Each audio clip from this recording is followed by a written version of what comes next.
अल्हम्दुलिल्लाह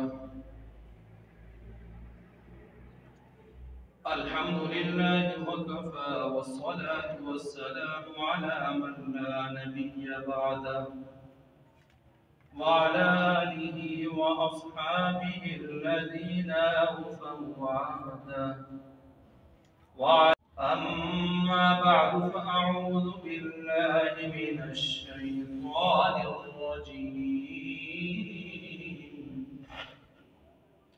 बिस्मिल्लाहिर्रहमानिर्रहीम। वला तहसबन्नल्लाह गाफ़िलन अम्मा यअमलुज़्ज़ालिमून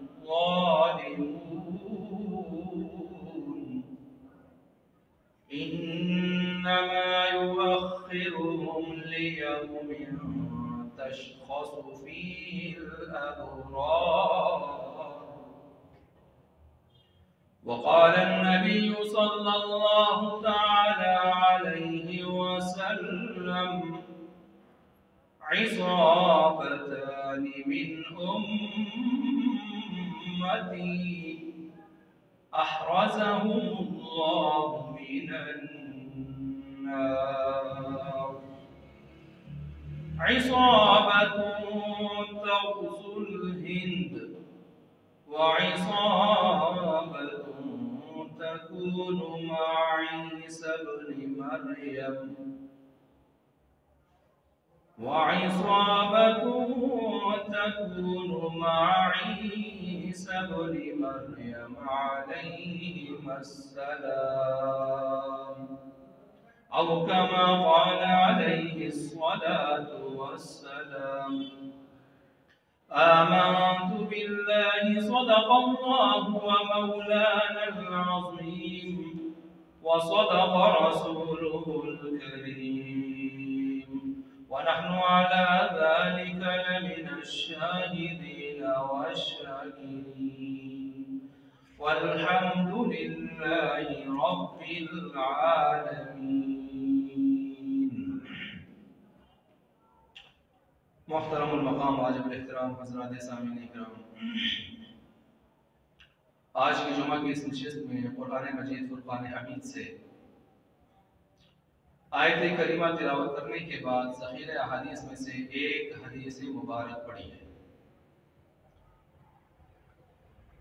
इस आयत और हदीस के ज़ेल में जो एक मौजू शुरू है, उस मौजू से मुताल्लिक़ आज तीसरा जुमा जा रहा है। मौजू आप हज़रात के सामने जो मैंने शुरू किया था वो था मसला फ़लस्तीन, मस्जिद अक़सा, बैतुल मुक़द्दस और तारीख़ यहूद।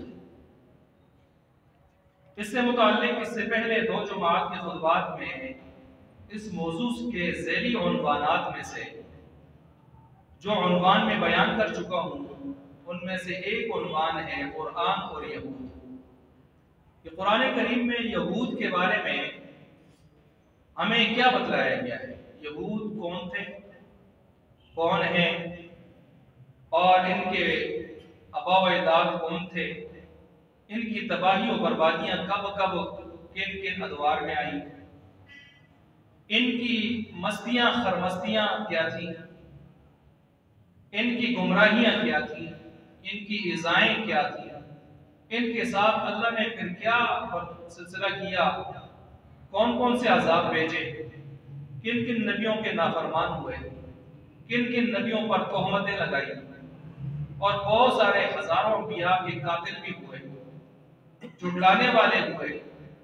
ये अज़ली बदबख्त कौम, इसका जिक्र मैं पहले जुमा के अंदर तफसीलन कर चुका हूँ कुरान की रूह से, और कुरान की कई आयात, कई मकामात से आपके सामने जो है इस्तिशहाद उससे कर चुका हूँ।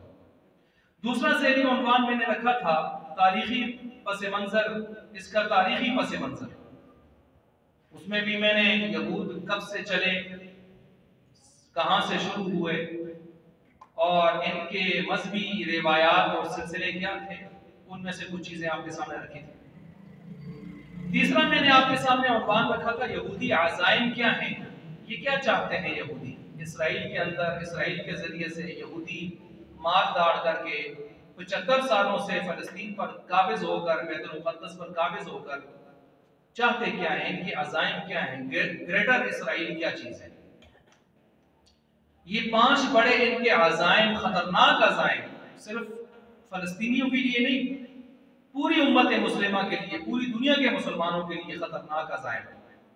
ये मैं इससे पहले तफसीलन बयान कर चुका हूँ। 5 अज़ाइम। चौथी चीज मैंने दुनिया मुस्लिम का मुतालबा उसको पेश किया था। 5वीं चीज पिछला जुमा आपके सामने जो मैंने पेश किया है वो है एक एतराज, एक इश्काल खुद मुसलमानों के जुबानों पर भी आ रहा है, सोशल मीडिया पर गर्दिश करता नजर आता है कि हमास सुन्नी मुसलमान, फलस्तीनी मुसलमान बावजूद कम तादाद होने के, कम खिता पास होने के, कम असलहा अफराद पास होने के, कम ताकत होने के, एक बड़ी ताकत से कैसे टकरा गए, जिसके पास बड़ी फौज फोर्स भी है, इनके मुकाबले में एक बड़ा खिता भी है, काबिज हैं। अमेरिका की पुष्पनाई, उसको बाकायदा पुष्पनाई क्या हमारा ही हासिल है आपको। तो ये सारी चीजें कि उसको ये भी पता था कि सारा यूरोप, सारे ईसाई सारे उसके साथ हो जाएंगे, और गुमाने गालिब था स्तवन मुस्लिम ममालिक के हुक्मरान भी गूंगे शैतान बन जाएंगे। ये सारा कुछ उनके जहनों में भी होगा। इसके बावजूद आखिर क्या ऐसे असबाब थे, मुहर्रिकात थे कि इन लोगों ने उन पर जो है हमला किया। कुछ कहते हैं पीछे फना मुल्क था, वो कह रहा था, फिर कूफी बन के भाग गए ईरानी। कुछ कहते हैं नहीं जी, उन्होंने खुद ही ये काम किया और गलती की। कुछ कहते हैं जी ये क्या किया, वो क्या किया। ये तबसरे शुरू हुए क्योंकि मुफ्त के फलासफर और हमारे पास दुनिया में वाफर मिकदार में, जिनका कोई खास काम नहीं होता, कोई पते की बात नहीं करनी होती उन्होंने, ना कोई ढंग का काम उन्होंने करना होता है, ना ही वो उम्मत के खिफवा होते हैं। उनका काम है पेट के बासे लड़ाना, फजूल किस्म के सफसफे बकना। तो मैंने ऐसे जाहिलों की खबर गुज़श्ता जुमा दी और मैंने ये 5वां उन्वान आपके सामने रखा कि आखिर इन्होंने हमला क्यों किया। इस एतराज जो एतराज किया जाता है, इसके मैंने गुज़श्ता जुमा 10 जवाब दिए। 10 जवाब, 10 दलाइल ऐसे रखे थे अल्हम्दुलिल्लाह, जिनका जवाब अल्लाह की वजह से मुमकिन नहीं है। पिछले जुम्मा मैंने इस पर गुफ्तगू की। आज तीसरा जुम्मा है। आज की मेरी इस नशिस्त में ज़ैली उन्वानात मेरे पास बहुत सारे हैं, लेकिन उनमें से 2 उन्वानों पर आज गुफ्तगू करने का इरादा है। उनमें से एक उन्वान ये है कि बैतुल मुक़द्दस मस्जिद अक्सा पर हक किसका है। दूसरा उन्वान मस्जिद अक्सा बैतुल मुक़द्दस के फ़ज़ाइल क्या है, फ़ज़ाइल क्या है। इन 2 ज़ैली उन्वानात पर आज इंशाअल्लाह गुफ्तगू करनी है। सबसे पहले ये कि बैतुल मुक़द्दस के फ़ज़ाइल क्या है, इस उन्वान को आपके सामने रखता हूँ। बल्कि इससे पहले मेरा ख्याल ये है मस्जिद अक्सा पर हक किसका है, इस उन्वान को आपके सामने रख दूँ, क्योंकि फ़ज़ाइल तो मुसलमान सुनता है, शौक ज़ौक़ बढ़ता है, लेकिन मसाइल को सुनकर इंसान को हकीकत नसीब होती है उस मामले से मुताल्लिक़। चूंकि यहूदी ये कहते हैं कि बैतुल मुक़द्दस, मस्जिद अक्सा और उसके इहाते में आने वाले कुब्बतुस सखरा, वो जो कुछ भी है वो सारा का सारा, चाहे वो सफेद गुंबद वाला है या वो गोल्डन जर्द गुंबद वाला है या उसके अलावा छोटे छोटे मुसल्ले हैं, छोटे छोटे उसके अंदर चबूतरे हैं, उसका जितना ये अहाता है, सारा का सारा बाउंड्री एरिया, कवर्ड एरिया, ये सारा का सारा हमारा है। यहूदी ये कह रहे हैं। क्यों तुम्हारा है? कहते हैं हमारे बाप दादा इस पर पहले चलते आ रहे हैं, तो हम उनकी औलाद हैं, तो हमें मीरास मिलनी चाहिए। अच्छा, अब इस बात का हमें लेना है जायजा कि इनकी ये बात ठीक है या गलत है। लेकिन इस उन्वान को मैंने इस वजह से भी इख्तियार किया कि हमारे मुस्लिम लोगों में, मुस्लिम दुनिया में, मुसलमानों में बाज यहूद के इस नजरिए के खैरख्वाह और हामी लोग भी हमें नजर आए। चुनाचे हमारे मुसलमानों में डॉक्टर जवेद अहमद गामदी एक फितना है जो टीवी पर बैठकर दीन की नई नई तशरीहात जाहिल लोगों के लिए पेश करता है, उलमा के लिए नहीं, जाहिल लोगों के लिए। क्योंकि उलमा के सामने बैठ के बात करना उसके लिए मुश्किल है, और उसने अपना एक नया नजरिए वाला एक नया मजहब ईजाद किया हुआ है, और उसके मुताबिक अगर हम देखें तो 100 से ऊपर उसके ऐसे नजरियात हैं जो पूरी उम्मत के मुकाबले में नजर आ रहे हैं। खैर, उस पर मैं बात नहीं करना चाहता, मैं सिर्फ इस नजरिए पर कि उसका ये नजरिया है कि बैतुल मुक़द्दस मस्जिद अक़सा यहूदियों का हक है। ठीक है, अब जो गांधी को वो सुनते हैं तो क्या वो इसके नजरिए को सपोर्ट करेंगे? जो गांधी गांधी करते रहते हैं, गांधी बोलता है, गांधी ऐसे दलाइल देता है, गांधी ये भी कहते हैं मस्जिद अक़सा उनकी है, बैतुल मुक़द्दस उनका है। दूसरा एक फितना है जो जलील मोहम्मद अली मिर्जा के नाम से मशहूर है, वो भी आपने एक क्लिप में रिकॉर्ड करवा चुका है। वो कहता है क्या राज है कि अगर यहूदियों को दे दी जाए मस्जिद अक़सा, सिर्फ मुसलमानों के लिए थोड़ी सी इजाजत बाकी रखी जाए कि ये जाके नमाज पढ़ सके, उधारी सी इजाजत, ताकि कल ये भी खत्म हो जाए, बाकी कब्जा उन्हीं का होना चाहिए। क्या रह जाए, दोनों आए जाए। ये उसका क्लिप भी मैंने सुना, मेरी नजर से गुजरा। अच्छा, 2 हो गए। तीसरा, हमारे पाकिस्तान की एक नामवर शख्सियत है गुजरावाला के मौलाना अल्लामा जाहिदुर राशिदी, बहुत बड़े मुफक्किर इस्लाम, हमारे बक़िया असलाफ में से, बक़िया तो सलफ में से बड़ी शख्सियत है। उनके एक बेटे हैं मौलाना अम्मार खान नासिर, वो भी चूंकि गामदी का शागिर्द है, MA इंग्लिश है, मौलाना है, तो उसने गामदी की शागिर्दी इख्तियार की, तो उसने भी एक किताब लिख मारी है कि यहूदियों का हक है। ये मैं कहता हूं इक्का दुक्का लोग ऐसे पैदा हुए हैं।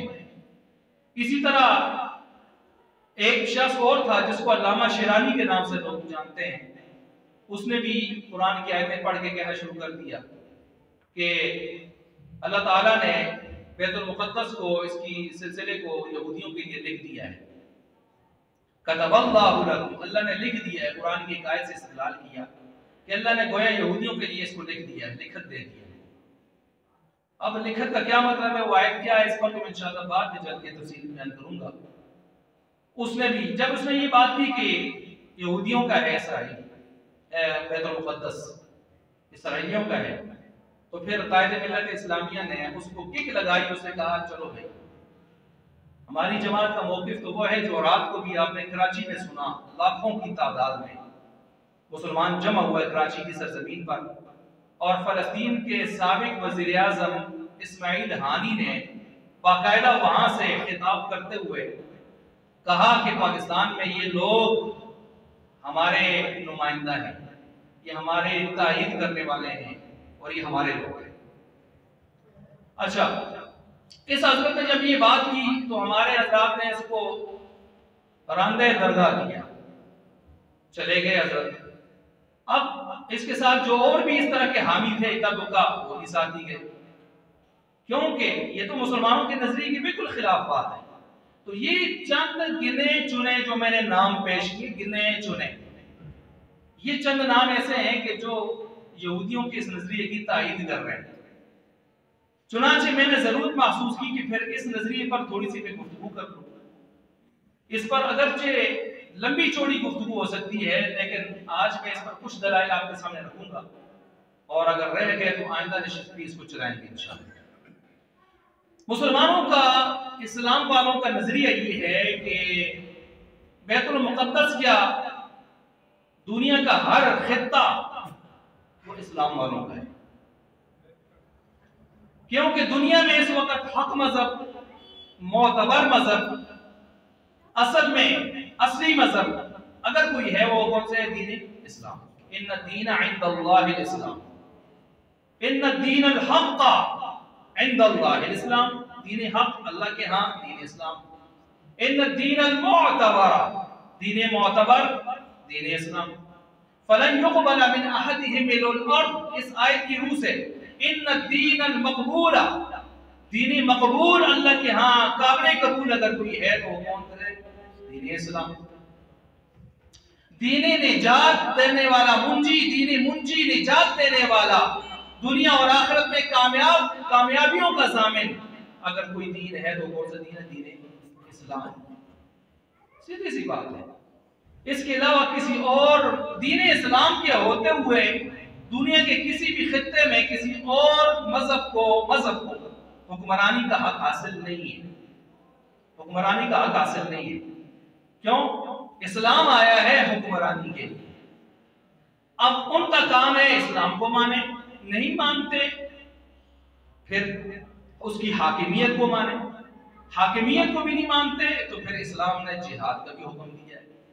असल प्रॉपर तरीका तो यही है हमारे पास, क्योंकि असल में मजहब ही यही है, बाकी तो सब कौसलात हैं, खुराफात हैं।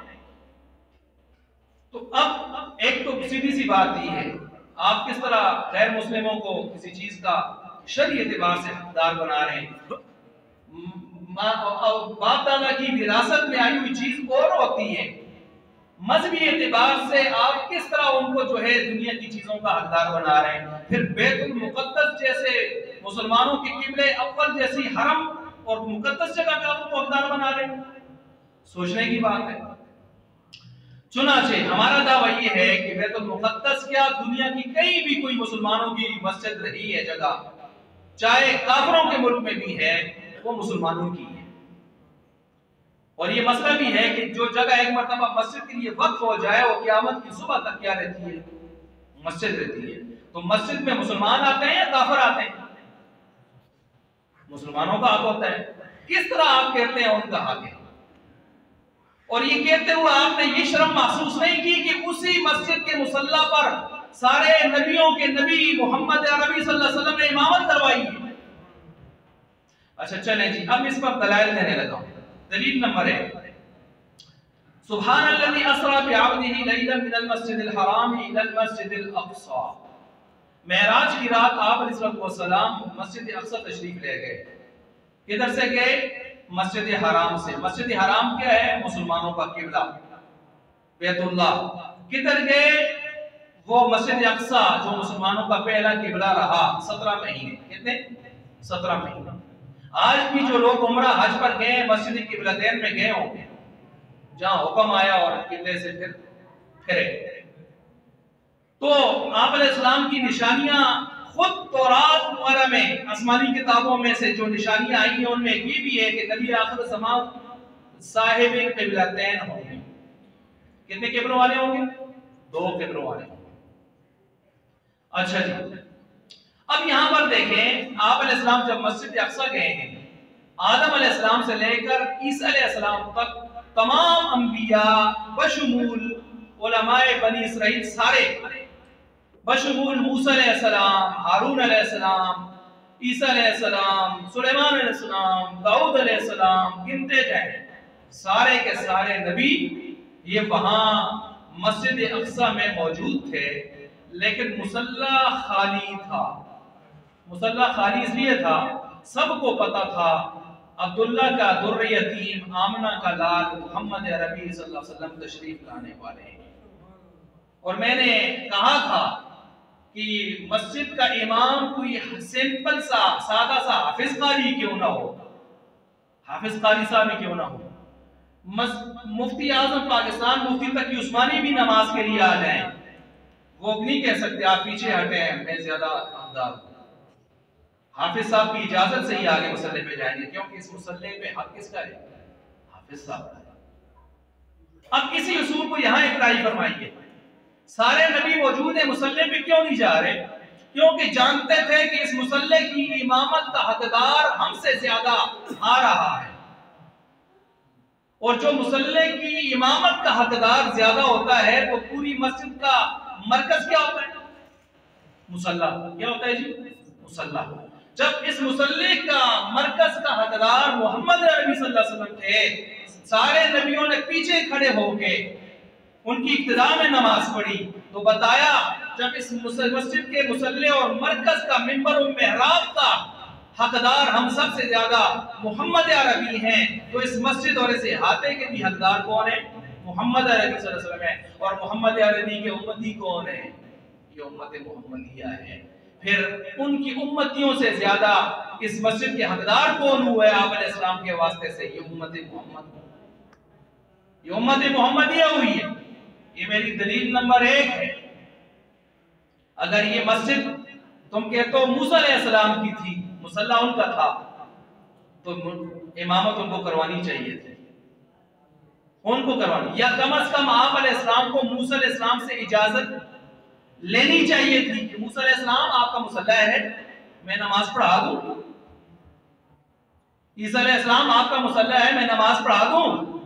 ज़करिया अलैहिस्सलाम, यहया अलैहिस्सलाम, सुलेमान अलैहिस्सलाम, दाऊद अलैहिस्सलाम आपका मुसल्ला है, नमाज पढ़ा दूं। जिस तरह के होता है, ना इजाजत मांगी, ना उनसे खालन नकालन आके मुसल्ले पे खड़े होके बताया। जब आमना का लाल हाजिर हो, कोई इस मुसल्ले का वारिस नहीं बन सकता उनके मुकाबले। ये दलील नंबर 1 है। इमामतियों को क्यों नहीं समझ आई ये दलील? क्यों कहते हैं यहूदियों की गोद में डाल देते हैं मस्जिद अक्सा? दलील नंबर 2, दीने शरीयत मोहम्मदिया नासिख है। पहले के सारे दीन मंसूख हो गए। शरीयत मूसवी भी मंसूख, शरीयत ईसवी भी मंसूख, सब मंसूख। मिल्लत इब्राहिमी के कुछ आसार बक़ियाजात खुद शरीयत मोहम्मदिया के तवस्सुत से बाकी रखे गए। क़द कानत लकुम उस्वतुन हसनतुन फ़ी इब्राहीम। अगर कुरान इस तरह न बयान करता और कुरान इस्लाम शरीयत मोहम्मदिया उनको बाकी न रखती, तो इब्राहीम अलैहिस्सलाम की भी मिल्लत के ये अहकाम हमारे लिए हुज्जत न होते। सुम्मा औहयना इलैका अन इत्तबि' मिल्लत इब्राहीम हनीफा। हम आपको भी कह रहे हैं कि आप वही आ रही है, आप तरफ वही कर रहे हैं कि आप इसकी इत्तिबा करें, मिल्लत इब्राहीमी की। चुनांचे अब जब शरीयत मोहम्मदिया नासिख है, तो नासिख जब आ जाए तो मंसूख का हक खत्म हो जाता है। ये तो कायदा है। नासिख मंसूख क्या होता है? कैंसिल, तंसीख कैंसिलेशन को कहते हैं। जब कैंसिल आ जाए, कैंसिलेशन आ जाए, तो ऑर्डर खत्म हो जाया करते हैं। नीचे वाली अदालतें कोई ऑर्डर करें, फिर ऊपर वाली अदालत उसको कैंसिल मंसूख कर दे, तो उसकी कोई हैसियत नहीं रहती। अब जब पहली शरीयत मोहम्मदिया आ गई, उनका सिलसिला ही खत्म हो गया। अब बातिल होने में बराबर हो गए। बातिल होने में क्या हो गए? बराबर। तौरात के वो हिस्सा जो अगर बाकी है बिलफर्ज, थोड़ा बहुत हक है, लेकिन काबिल अमल उस वक्त होगा जब हमारी शरीयत भी उसकी तायीद करेगी, वरना वो काबिल अमल भी नहीं होगा। और जो अक्सर उन्होंने अपनी तरफ से गढ़ के इंसानों का कलाम बीच में लगाया, वो बातिल है। उसके और यहूदियत और ईसाईयत और हिंदुइज्म और बुद्ध मत में फिर कोई फर्क नहीं। जिस तरह वो इंसानों के बनाए हुए मजहब और बातें हैं, ऐसे ये भी हैं। हाँ, जो आसमानी वही बाकी है, वो फिर मैंने कहा हमारी शरीयत उसकी तईद करेगी कि नहीं करेगी, उसको फिर देखा जाएगा। लेकिन वो कौन से हैं? वो बहुत ही थोड़े से हैं, गिने चुने। अच्छा, अब नासिख को हक हासिल है, मंसूख को कैंसिल होने वालों को हक हासिल नहीं है। ये दलील नंबर 2 हो गई। हमारे पास नासिख मजहब है, कैंसिल करने वाला मजहब दीन। उनके पास मंसूख शुदा मज़ाहिब है, अदियान है। लिहाजा बात मोतबर कैंसिल करने वाले की है, इसकी बात मोतबर होगी। दलील नंबर 3, वलक़द कतबना फ़ी ज़बूरी अन्नल अर्ज़ यरिथुहा इबादी अस्सालिहून। कुरान करीम में अल्लाह ताला फरमाते हैं, और अलबत्ता ताकि हमने लिख दिया ज़बूर में, मिन बाद ज़िक्र के बाद, अय मिन क़ब्ल ज़िक्र, बाद यहां क़ब्ल के माने में है, कुरान के बाद, यानी कुरान से पहले ज़बूर में भी लिख दिया था। ज़बूर में भी लिख दिया था, क्या लिख दिया था? अन्नल अर्ज़ यरिथुहा इबादी अस्सालिहून, हर दौर में मेरी इस जमीन के वारिस नेक लोग हुआ करेंगे, नेक लोग हुआ करेंगे। गांधी साहब, यहूदी भी आपके यहां नेक है? साले किस तरह साले करार देंगे? सालिह के लिए, सालिहुल आमाल के लिए पहले सालिहुल अकीदा वल ईमान होना चाहिए। जब तक ईमान और अकीदे में सालिह नहीं होता उस वक्त तक उसके आमाल की सालिहियत का एतबार ही कोई नहीं है। लिहाजा जब ज़बूर में भी अल्लाह ने लिख दिया, कुरान में भी उसकी तारीफ हो गई कि जमीन के वारिस, यहाँ अल अर्ज़ा में जो अलिफ लाम है इसको हम कहते हैं इस्तिग़राक़ी या जिनसी, सारी जमीन के वारिस, नफ्से जमीन के वारिस, जमीन के वारिस मेरे नेक बंदे होंगे। नेक बंदे किस में हो सकते हैं? सिर्फ और सिर्फ दीन इस्लाम के हामिलीन में, मुसलमानों में हो सकते हैं। ये मेरे पास मैंने दलील नंबर 3 पेश की है। दलील नंबर 4, 17 महीने मेरे नबी ने, सहाबा ने बैतुल मुक़द्दस की तरफ मुंह करके नमाजें पढ़ी है, बैतुल मुक़द्दस की तरफ मुंह करके नमाजें पढ़ी है। तुम कहते हो हमारा किबला है, हम कहते हैं 17 महीने हमारा किबला नहीं रहा है। तुम कहते हो हमारा किबला है, हमारे नबियों का किबला है, हम कहते हैं आपकी किताबों में हमारे नबी की निशानी लिखी है, साहिब किबलतैन हो। चलो जैसे सवाल करोगे ऐसा जवाब देंगे हम। तुम कहते हो अभी तो तुम्हारा किबला नहीं है, तो हम कहते हैं बैतुल मुक़द्दस तुम्हारा भी किबला नहीं है। तुमने यरूशलेम की दीवारों को पकड़ा हुआ है, कोई एक कोने की तरफ मुंह करता है, कोई कुब्बतुस सखरा की तरफ मुंह करता है, कोई किधर मुंह कर रहा है। तुमने तो भी बैतुल मुक़द्दस को किबला नहीं बनाया हुआ, कोनों को किबला बनाया हुआ है। ठीक है, तो तुम्हारे यहां भी ये मामला चल रहा है, हमारे यहां तो बाकायदा उससे ज्यादा अजमत वाला बैतुल्लाह हमारे पास आ गया। बहरहाल ये एक तो मैंने दलील ये पेश कर दी थी, जब हमारे नबी साहिब क़िबलतैन आपकी किताबों की रूह से हैं और 17 महीने उधर इमामत करवाई है और वहां पहुंच के भी इमामत करवाई है, तो फिर हम कहते हैं ये क़िबला किस वास्ते भी मुसलमानों का ही है और ये मस्जिद अक्सा ये हमारी है। ये दलील नंबर 4 हो गई। दलील नंबर 5, कुरान कहता है यहूदियों के लिए क़यामत तक जिल्लत और मस्कनत इनके मुकद्दर कर दी। दुरिबत अलैहिमुज़ जिल्लत, जिन यहूदियों के बारे में कुरान कहता है क़यामत की सुबह तक जिल्लत और मस्कनत, तबाही और बर्बादी इनका मुकद्दर रहेगी। आप बैतुल मुक़द्दस जैसी अजमत और इज्जत वाली जगह उनके झोलियों में डालते हैं, तो क्या यहूदियों के बैतुल मुक़द्दस का मालिक बनाकर इज्जत नहीं देना, इससे इज्जत देना लाज़िम नहीं आता? अल्लाह उनको जलील बता रहा है, उनको ख्वार बता रहा है क़यामत की सुबह तक, और तुम उसको बैतुल मुक़द्दस का वारिस बना के इज्जत दे रहे हो, यार शर्म नहीं आती? ज़ुरिबत अलैहिमुज़ ज़िल्लतु वल मस्कनत। ये दलील नंबर 5। दलील नंबर 6, ये तो मैं अभी तक कुरान की आयत और उनसे इस्तिशाफ कर रहा हूँ। दलील नंबर 6 ये मैं शायर मशरिक़ अल्लामा मोहम्मद इकबाल साहब के एक शेर से पेश कर रहा हूँ। शायर मशरिक़ को अच्छा समझ आते हैं, शायर मशरिक़ को भी ये मसला समझ आ गया था। वो फिलासफर इंसान था, गहराइयों को समझने वाला आदमी था।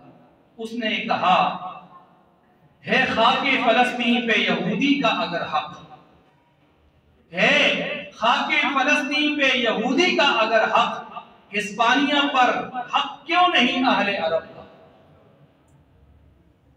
उसने क्या कहा अल्लामा इकबाल ने? उन्होंने कहा अगर तुम ये कहते हो कि यहूदियों के बाप दादा कुछ अरसे के लिए फलस्तीन पर रहे, अब लिहाजा उनका हक बन जाता है कि वो उनके बच्चे शच्चे खड़बच्चे ये भी उनका वारिस बन जाए, तो फिर कहते हैं अगर ये कायदा चलाओगे तो फिर ये कायदा आगे भी चलेगा।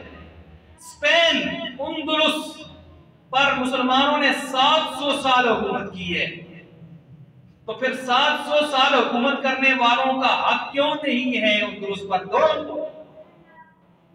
मुसलमानों ने उंदुलुस पर कितने साल हुकूमत की? 700 साल। तो हम भी कहेंगे ना हमारे बाप दादा ने जब उंदुलुस पर 700 साल हुकूमत की है, वो ईसाइयों तुम क्या कर रहे हो उधर? निकलो। हमारे बाप दादा क्या है 700 साल गुजारे हैं, उंदुलुस स्पेन हमारा है, इस कुलियों को वहां नहीं तस्लीम करेंगे। ये कुलिया देखें शहर में कितनी जबरदस्त बात की है शायर बशर, समझाइए ये कौन सा कुलिया निकाला तुमने? और इन्होंने टोटल रहे कितने हैं फलस्तीन में? 99 साल। कितने रहे? 99। 99 साल रहकर अगर फलस्तीन तुम्हारा होता है, मस्जिद अक्सा तुम्हारी होती है, तो 700 साल हमने अंदलुस पे गुजारे हैं, हुकूमत की है, वो हमारा क्यों नहीं होता? रेड इंडियंस, काले अंग्रेज बाशिंदे थे अमेरिका आबाद होने से पहले उस सरजमीन के। ये चिट्टे अंग्रेज आए, गोरे अंग्रेज आए, और ये मिक्स नस्ल हलाल हराम की इकट्ठी हुई। इन्होंने उन कालों को, जिन्होंने अमेरिका की तारीख पढ़ी है, मैं इशारे कर रहा हूं सर, तो इन्होंने उन कालों को मार के खदेड़ा, वहां से भगाया, और अमेरिका पर चिट्टों ने कब्जा किया। इस अमेरिका की असल वाली वारिस रेड इंडियंस काले थे। तो फिर अमेरिका तुम भी जाओ चिट्टी चमड़ियों वाले, कालों के वादे करो, क्योंकि उनके बाप दादा लंबा जमाना इस सरजमीन पर रहे। अगर ये उसूल है तो फिर इस उसूल को अप्लाई करें आलमी सतह पर।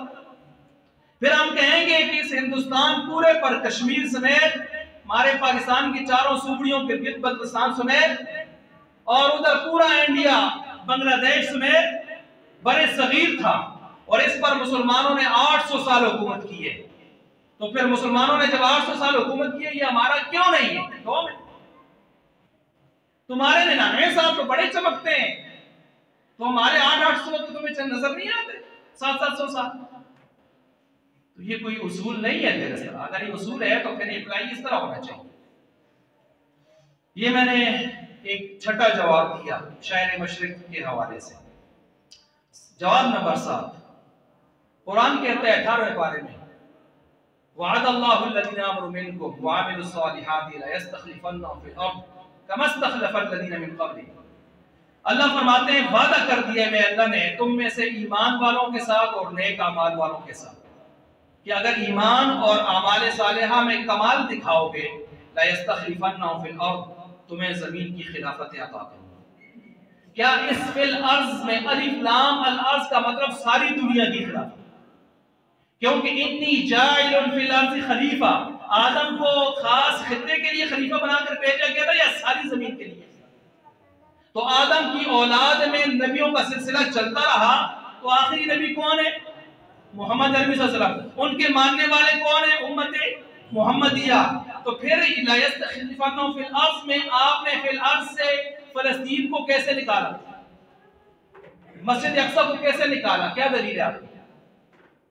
दूसरी मैंने कहा दुनिया के हर कोने पे तो हक ही इस्लाम का होता है, लेकिन ये ईमान और अमाल सालिहा के आला दर्जे कमाल पर आ जाए। शर्त ये है वअंतुमुल आलौना इन कुंतुम मुमिनीन, तुम आज भी ईमान के आला दर्जे पर आ जाओ, तुम्हें कमाल हासिल हो जाएगा, बुलंदियां तुम्हारे कदमों को चूमेंगी और छुएंगी। अब यहाँ पर 8वां मैं आपके सामने 7वां ये पेश कर दिया, और अल्लाह ताला फरमाते हैं ला यस्तखलिफन्ना फिल अर्द, सिर्फ खिलाफत अता नहीं करूंगा, वला युमक्किनन्ना लहुम दीनहुम अल्लज़ी इर्तदा, जो दीन पसंदीदा दीन इस्लाम, उसके जरिए से तुम्हें मुस्तहकम मुहकम हुकूमत जमीन में अता करूंगा। अमन ही अमन होगा, अमन सिर्फ दीन इस्लाम से आएगा। दुनिया का कोई मजहब, कोई निजाम वो अमन को सही मानों में राइज कर ही नहीं सकता। राइज करेगा तो वो दीन इस्लाम, इस सलामती वाला दीन ही नाफिज करेगा। 7 दलाइल मैंने दे दिए किस बात पर कि मस्जिद अक्सा बैतुल मुक़द्दस किसका है? मुसलमानों का है। दलील नंबर 8 जो मैंने पीछे उस दलील के अंदर दे भी दी है। दलील नंबर 8 को यूं है कि ये कहते हैं हमारे बाप दादा इस जमीन के ऊपर रहे हैं तो हमारा हक बनता है। मैंने अभी इस पर तबसरा तो किया थोड़ा सा कि कितने के अभाव इदार टोटल कितने रहे? 99 साल। कितने साल रहे हैं जी? 99 साल। अफसोस तो ये होता है कि आज हमारा जवान, बूढ़ा, छोटा, बड़ा सारे फालतू चीजों का नॉलेज बहुत रखते हैं, काम की चीजें, इनकलाब की चीजें, अपने बाप दादा की तारीख, इस्लाम पर होने वाले एतराजात के बारे में शर्मसाई नहीं रखते। ये बहुत अलमिया की बात है। अच्छा, अर्ज कर रहा था बनी इसराइल की हुकूमत सिर्फ 99 साल रही है। असल बाशिंदे यहाँ के किनानी थे, किनान, याकूब अलैहिस्सलाम की जगह किनानी थे। अरब से आकर फलस्तीन में आबाद हुए थे किनानी, सदियों आबाद रहे। फिर मूसा अलैहिस्सलाम का जब दौर आया था, मूसा अलैहिस्सलाम के बाद एक पैगंबर आए हैं समूईल अलैहिस्सलाम। ये समूईल अलैहिस्सलाम, इनकी सरकर्दगी में फलस्तीन फतह हुआ, और फलस्तीन जब फतह हुआ तो ये 99 सालों के लिए हुकूमत यहूदियों की कायम हुई थी। जब यहूदियों की ये हुकूमत कायम हुई, इसको भी अगर आप पढ़ें, 99 साल अमन से नहीं रहे, टूटती रही, टूट फूट का शिकार रही। और इन्हीं 99 सालों में इन्होंने अपने हजारों अंबिया ज़बह किए, नबी ज़बह किए भाई, नबी। वयक़तुलून नबिय्यीना वयक़तुलून अंबिया।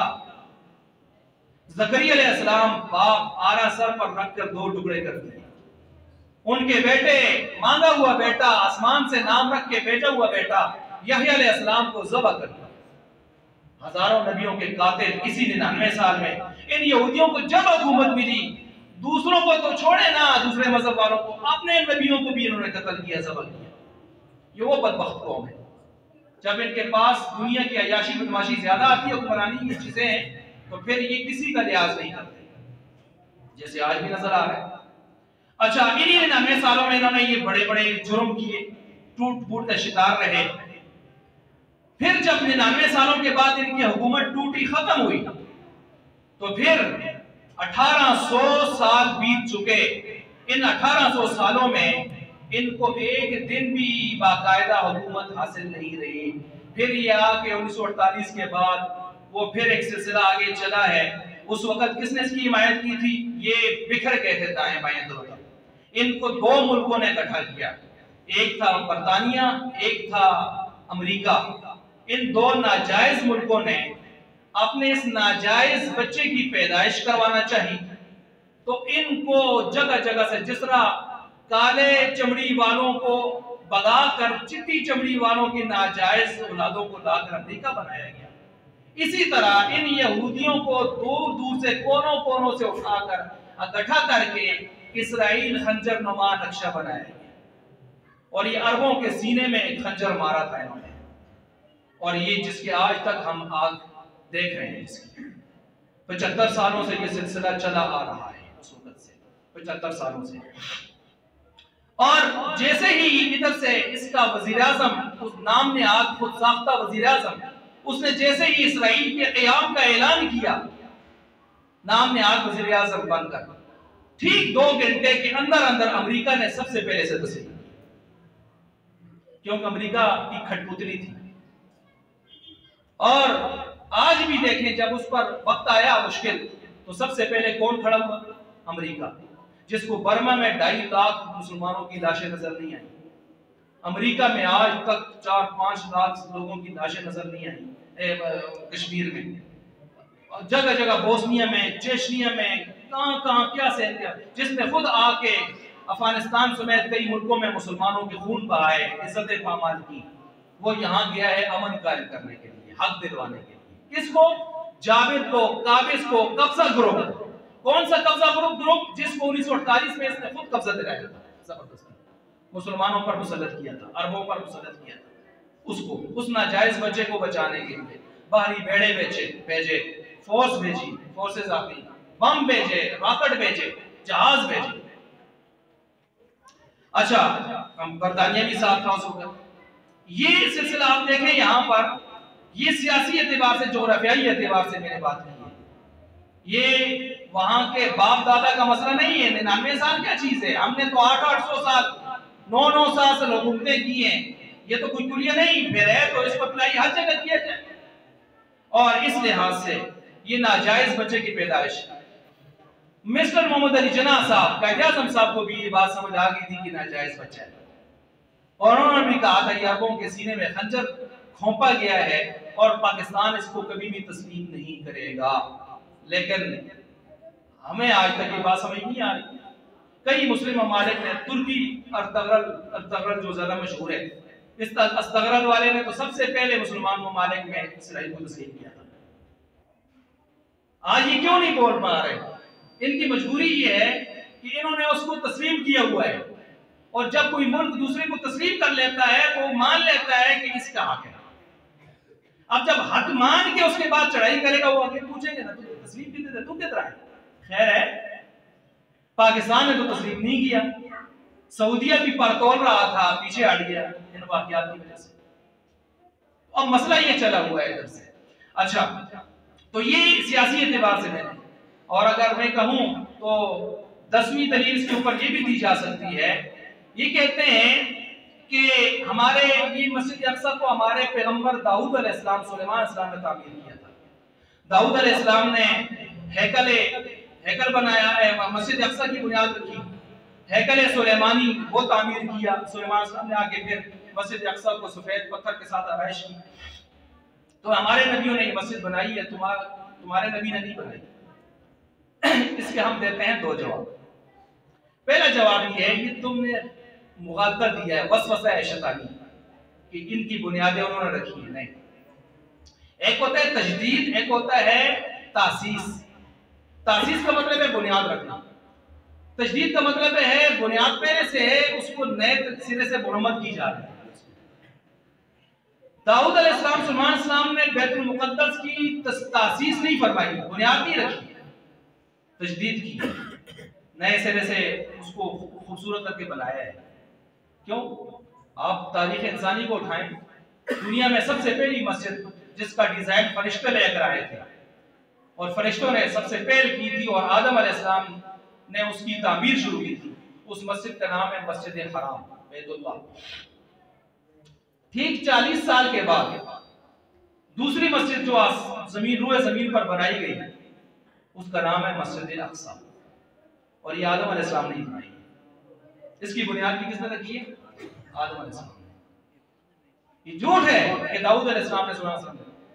फिर बाद में चलते चलते जिस तरह बैतुल्लाह की 13-14 तामीरें हुई हैं, तो 8वीं 10वीं तामीर जाकर 6ठी 7वीं तामीर जाकर इब्राहिम अलैहिस्सलाम ने तजदीद की है। तजदीद पहले से चला आ रहा था बैतुल्लाह, उसकी तजदीद की है, तूफान नूह में उसके आसार मिट गए।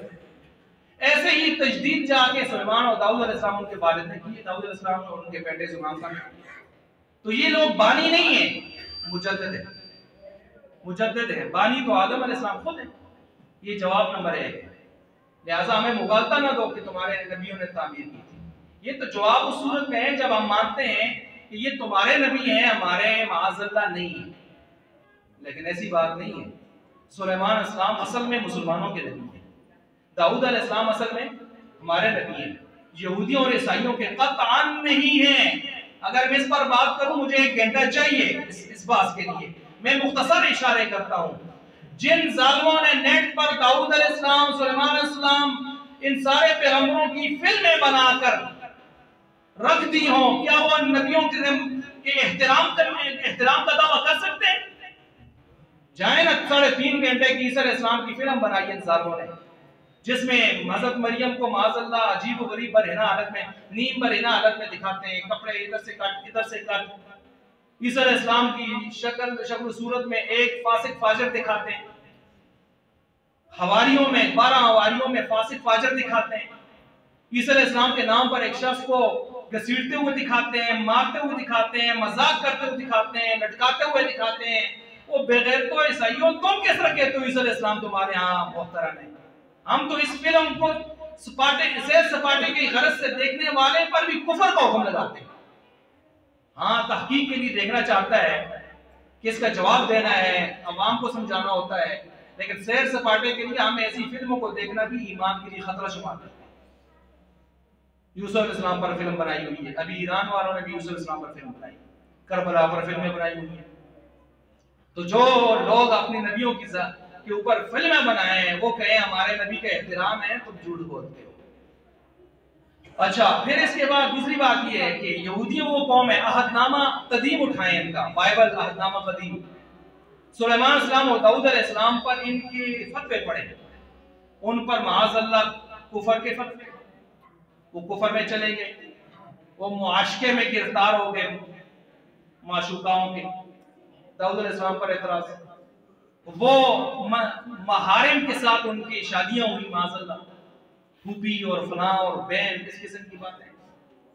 और जो कहें रात को अल्लाह आए थे याकूब अलैहिस्सलाम के साथ कुश्ती करते रहे, माअज़ल्लाह, पूरी रात कुश्ती चलती रही, सुबह के वक्त में अल्लाह गालिब हो गए, तो याकूब अलैहिस्सलाम ने जाते हुए उनसे कहा कि पूरी रात ही मुकाबला तभी भी की थी, अस्तगफिरुल्लाह अज़ीम। ये इस बाइबल में है जो आपको बुलंदराबाद में उठा उठा के पढ़ते रहते हैं। आज नामा ठीक नहीं, मैं निकाल के दिखाता हूँ। इसमें ये सारा कुफर है। जो कहते हैं उनके कुफर के फतवे लगाते हैं और कुरान सफाई देता है हमारा मुसलमानों का, वमा कफर सुलेमान, उन्होंने कोई कुफर नहीं किया, बकवास न करो, कोई कुफर नहीं किया। हमारा इस्लाम, हमारा कुरान सफाई देता है। तो माज़अल्लाह बुत परस्त कहा है सुलेमान सलाम को अपनी इन्होंने किताबों में, बुत परस्त। तो भला ऐसी कौम कैसे कह सकती है कि सुलेमान सलाम हमारे हैं? वो तो हमारे हैं भाई, हम एहतराम करते हैं, हम उनकी अदना गुस्ताखी को अपने नबी की अदना गुस्ताखी की तरह कुफर कहते हैं, कुफर कहते हैं, इर्तिदाद कहते हैं। लिहाजा हमें ना ये पट्टियां पढ़ाओ क्यों हमारे हैं, वो असल में हमारे हैं, हम उनका एहतराम करते हैं। और हम तुम्हारी इन गुमराहियों के ऊपर भी फतवा लगाते हैं कि तुम उनके बारे में बकवास कर रहे हो, तुम्हारी किताबों में बकवास है। तो लिहाजा बहर सूरत मैंने आपके सामने 9-10 दलीलें रखी हैं कि ये बहर सूरत मुसलमानों का ही है। मस्जिद अक्सा, बैतुल मुक़द्दस, इस पर किसी और का हक नहीं है। लेकिन आखिर में फिर वही शिकवा है, वो वहां पर मुसलमानों के साथ अब तक क्या से क्या हो चुका। 12-15 हजार लोग शहीद, मलबे में दबे हुए, मलबे के नीचे, और 10-15 लाख के करीब लोग बेघर हो चुके। खून खून है, हर तरफ अफसुर्दगी है, छोटे छोटे बच्चे बिलख रहे हैं और पूरी दुनिया के मुसलमानों की तरफ देख रहे हैं और हुक्मरान टस से बस नहीं है, चुप करके बैठे हुए हैं। हल्का फुल्का कोई बयान दे दिया। पूरे 57 मुस्लिम ममालिक में से सिर्फ पाकिस्तान की सरजमीन पर कायदे मिल्लत इस्लामिया रात भी कराची में लाखों का इज्तिमा किया और इस्माइल हानी वजीर आजम फलस्तीन साबिक, उसने बाकायदा खिताब करके कहा ये हमारे नुमाइंदे हैं पाकिस्तान में। बाकी सब गूंगे शैतान बैठे हुए हैं। इलेक्शन आए, वोट लें, फिर शराब कबाब मारें और फंड लें। कुछ आपने घर दे दाएं बाएं जीरे बना कुल बढ़ावा, कोई आपने घर चमकावा जायदादा बढ़ावा, कोई आपने जो रिश्तेदार है उन्होंने आगा परेशानी बना, कोई मर्जी दीजिए खमे चादुआ, बस इस कामों के लिए बैठे हुए हैं सारे। बाकी इसके अलावा कोई पता नहीं है। मुसलमान लुट रही है, मस्जिद अक्सा खून आलूद है, खून ही खून है, इन चीजों का कोई परवाह नहीं है। इसलिए मैं पहले भी कहता आ रहा था और अब भी कहता हूँ, गैरतमंदों को अपना लीडर बनाए, बेगैरतों को, बुज़दिलों को, गीदड़ों को, बेशर्मों को, जो सिर्फ अपने मफादात की बात करते हैं, जिनके दिल में उम्मत मुस्लिमा का कोई दर्द गम नहीं होता, उनको कभी भी अपना लीडर न बनाएं। ऐसे बेगैरतों के ऊपर 1000 बार लानत भेजें। अल्लाह ताला हमें हकीकत और हक़ाइक़ नसीब